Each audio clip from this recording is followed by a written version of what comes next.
اللہ تعالیٰ نے آپ کے جسم اور آپ کی روح کو اس طرح بنایا ہے، جسمانی صفائی کی ہر دوسرے دن ضرورت پڑتی ہے، لیکن آپ کی نیت کتنی ہی صاف ہو، آپ ایئر کنڈیشنڈ گھر میں بھی رہتے ہوں، غسل سے اگلے روز آپ نکل بھی آئیں تو تیسرے دن بھی آپ کو اپنا وجود میلا نہ لگے، یہ ہو نہیں سکتا، کیونکہ ہر وہ چیز جو ہوا میں ہے اور جو آپ کے جسم سے پسینے کی صورت میں نکل رہی ہے وہ آپ کے جسم پر اثر کر رہی ہے، اس لیے اس کو صاف کرنا لازم ہو جاتا ہے۔ اللہ تعالیٰ نے ہمیں ایسا کیوں بنایا ہے کہ ہمیں بار بار صفائی کی ضرورت پڑے، تاکہ ہم آرام سے بیٹھ نہ جائیں، ہمیں یاد رہے کہ دل کو بھی ایسے ہی بار بار صاف کرنا پڑے گا۔ دل کی صفائی توبہ سے ہے، توبہ غسل کی طرح ہے جو بار بار کرنی پڑتی ہے، لیکن بعض دفعہ آپ کے پیروں کی ایڑیوں کے نیچے کی سکن اتنی سخت ہو جاتی ہے، کھردری اور بھربھری، صرف پانی بہانے سے وہ ٹھیک نہیں ہوتی، اس کو گرم پانی میں کافی دیر ڈبو کے رکھنا ہوتا ہے تاکہ وہ نرم ہو، پھر اس کی مردہ تہ آسانی سے اتر جاتی ہے۔ دل بھی ایسے ہو جاتا ہے، مردہ اور کھردرا۔ دل کی نرمی تین چیزوں سے ملتی ہے: بیمار کی عیادت سے، قبرستان یا کسی فوتگی میں جانے سے، اور قرآن کی تلاوت سے۔ قرآن سننا، قرآن پڑھنا، قرآن یاد کرنا، قرآن کو ہر روز اپنی روٹین میں شامل کرنا، یہ سب دوائیں ہیں۔ دل کا ورک آؤٹ، دل کی واک، دل کی ڈائٹنگ قرآن کو اپنی روٹین میں شامل کرنے سے ہے۔ جن اصولوں پہ جسم کام کرتا ہے انہی اصولوں پہ دل کام کرتا ہے، اس لیے احتیاط کریں، اپنی نظروں کی حفاظت کریں، کیونکہ جو اندر اتارا جا رہا ہے وہ اپنا کام لازمی کرے گا، بھلے آپ کی نیت کتنی ہی صاف کیوں نہ ہو۔ بعض لوگ خود کو دین میں ایسے ثابت کرتے ہیں جیسے ان سے زیادہ پارسا نیک سیرت کوئی ہو ہی نہیں سکتا، اور اپنے مخاطب کو اپنے لفظوں سے ایسے ادھیڑ دیتے ہیں جیسے ان کے پاس تو دین کا ایک ایسا خود ساختہ سرٹیفکیٹ ہے کہ ان کے علاوہ نیک اور پارسا کوئی نہیں۔ میں نہیں پہچانتی ایسے دین کو جس میں کسی کو بھی ہرٹ کرنے کی اجازت ہو، چاہے اگلا آپ کو کس معیار پر ہی کھڑا نظر آئے۔ مجھے یا آپ کو یہ حق ہرگز حاصل نہیں کہ ہم کسی کے ظاہری حلیے یا اپیرنس کو دیکھ کر یہ اندازہ لگا سکیں کہ وہ اللہ کے کتنے قریب ہے۔ یہ تو دل کی وہ کیفیت ہے، وہ عقیدہ اور وہ ایمان کی مضبوطی ہے جو اللہ کے سوا کوئی نہیں جانتا۔ کوئی بھی شخص جو آپ کو جانتا نہیں وہ کیسے کہہ سکتا ہے کہ آپ اللہ سے قریب ہیں یا نہیں؟ ہو سکتا ہے کہ واقعی آپ قریب نہ ہوں، لیکن کسی کو یہ حق نہیں کہ آپ کے منہ پر ایسی بات کرے جو دل شکنی کا باعث ہو۔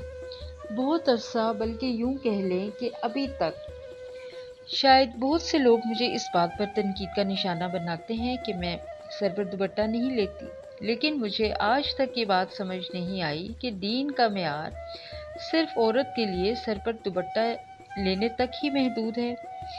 میرے خیال سے، شاید آپ مجھ سے اتفاق نہ کریں، اللہ آپ کے عمل، آپ کی نیت کو دیکھتے ہیں۔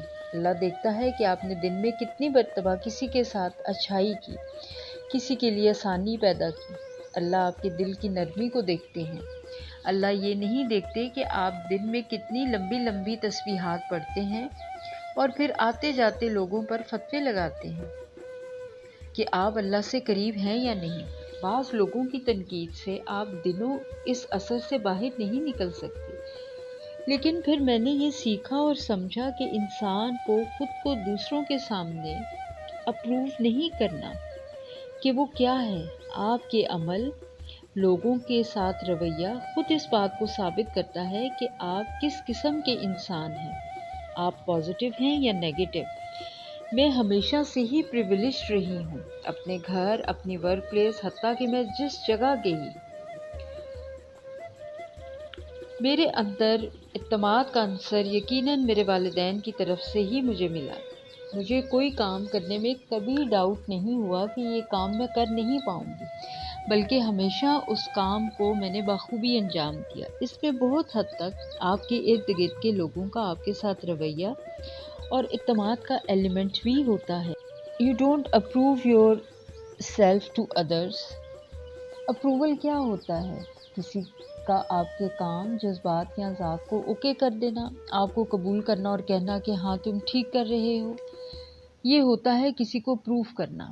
لیکن آپ کے بچپن سے اس شخص یعنی آپ کے ماں باپ ہو سکتے ہیں، بہن بھائی یا کوئی بھی ٹیچر، ہمیشہ آپ کو یہ بتایا ہے کہ آپ ناسمجھ ہیں، آپ میں اتنی عقل نہیں، آپ کو کچھ پتہ نہیں چلتا، نہ آپ کو ڈھنگ سے کچھ کرنا آتا ہے۔ شاید آپ کو یہ بھی بتایا گیا ہو کہ آپ کے جذبات اور احساسات بھی درست نہیں، آپ کچھ زیادہ ہی حساس ہیں، آپ ہر بات کو کیوں اتنا محسوس کرتے ہیں، آپ بالکل بھی حساس نہیں، آپ کو کسی کی پرواہ نہیں، آپ کا رویہ فیک ہے، آپ دل سے نہیں کہہ رہے، یا اس طرح کی بہت سی باتیں۔ بہت سے لوگ یہ بات نہیں جانتے کہ جو لوگ بڑے ہو کے بھی محبت اور نفرت میں سٹیبل نہیں ہوتے، یعنی شدید رویے کا شکار رہتے ہیں، پیاسے رہتے ہیں، ہر وقت توجہ کے طالب رہتے ہیں، وہ ایسا اس لیے کرتے ہیں کیونکہ وہ بچپن میں کبھی محفوظ طریقے سے کسی سے جذباتی طور پر اٹیچ نہیں ہو سکے تھے۔ اس کو سیکیورٹی اٹیچمنٹ بھی کہتے ہیں، یعنی صحت مندانہ اور محفوظ طریقے سے کسی کے ساتھ اٹیچ ہونا۔ ایسا کب ہوتا ہے؟ جب آپ کو کسی نے آپ کے لیے محبت نہ دی، توجہ نہ دی ہو، اور جب بھی کسی نے محبت کی، اس نے بہت سی شرائط باندھی، یوں آپ بس ان کو خوش کرنے میں لگے رہے۔ آپ چاہتے تھے کہ ویسے بن جائیں اور وہ کام کریں جن سے وہ انسان آپ سے خوش ہوں۔ میرا کام میری نظر میں کیسا ہے، میں خود اپنی نظر میں کیا مقام رکھتی ہوں، یہ عام ہونا چاہیے۔ اس کو عام کرنا اتنا آسان نہیں، اس کے لیے آپ کو بار بار اپنے آپ کو یہ باور کرانا پڑے گا۔ اس کے لیے آپ نے اپنے آپ کو کریڈٹ دینا سیکھنا ہے۔ آپ کیوں خود کو کریڈٹ نہیں دیتے؟ میں بھی اپنے آپ کو کریڈٹ نہیں دیا کرتی تھی۔ میں سمجھتی تھی کہ میں بہت پریویلیجڈ ہوں، اس لیے میں نے جو بھی کامیابی حاصل کی وہ حقیقی نہیں ہے۔ لیکن پھر میں نے سوچا، بھلے میرے پاس معاشرے میں ایک stable position, better financial condition سب ہے، لیکن کیا اللہ تعالیٰ نے مجھے جسمانی، روحانی اور جذباتی تکالیف سے نہیں گزارا؟ کیا اللہ نے میرے اوپر ذہنی دباؤ، جذباتی دکھ، بڑے بڑے ٹراماز، آزمائشیں نہیں مسلط کی؟ معلوم نہیں میں کس آزمائش میں اللہ کے سامنے پاس ہوئی اور کس میں فیل، لیکن نکل تو ہر ایک سے آئی۔ میں ایک سروائیور ہوں۔ ہر شخص کا امتحان مختلف طرح کا ہوتا ہے۔ میرے پاس مادی پریویلیجز تھیں، مراد تھی، لیکن جذباتی اور روحانی طور پر ایک کے بعد ایک ٹراما میں نے دیکھا۔ اگر میں نے چھوٹی عمر میں کچھ حاصل کیا تو چھوٹی عمر میں میں نے بڑے بڑے ٹراماز بھی دیکھے۔ میں نے ہر امتحان سے بہت کچھ سیکھا اور اسے کسی اور شکل میں ڈھال کر، لکھ کر، اپنے الفاظ سے ظاہر کیا۔ یاد رکھیں، آپ کے خیالات آپ کے وہ جذبات ہیں جو آپ دوسروں تک منتقل کرتے ہیں۔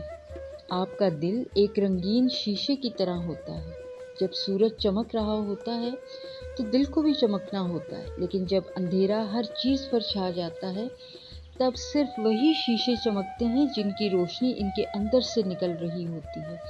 آپ کو اپنے دل کے اندر خود سے دیا جلانا ہے، اپنی روح کے اندر ایک باغ لگانا ہے۔ باغ بیج بونے سے لگایا جاتا ہے۔ اپنی ذات سے محبت، اپنی عزت نفس، اپنی ذات اور صحت کا خیال، یہ سب بیج ہیں جو آپ نے خود اپنے دل کی زمین پر بونے ہیں۔ ان پر بار بار عمل کرنا ہے، ان کو پانی دینا ہے۔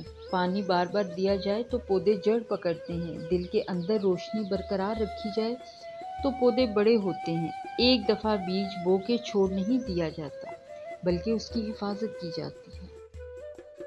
نیت کو درست کرنے اور تازہ کرنے کے لیے ایک چیز بہت ضروری ہے، اس نیت کو اپنے کانوں میں دہرانا، خود سے کہنا کہ میری یہ اور یہ نیت ہے۔ زبان سے نکلنے والا ہر لفظ طاقتور ہوتا ہے۔ آپ کے الفاظ کی ضرورت آپ کے اپنے کانوں کو بھی ہے۔ خود کو بار بار کہا کریں، میں یہ بہت اچھے سے کر رہی ہوں، یا میں یہ اللہ کے لیے کر رہی ہوں۔ نیت پہلے خالص نہ ہو تب بھی بار بار یہ دہرانے سے وہ بہتر ہو جاتی ہے۔ جب انسان کی نیت صاف ہو تو نتیجہ اللہ تعالیٰ اچھا ہی کیا کرتے ہیں، یا دنیا میں یا آخرت میں، یا دونوں۔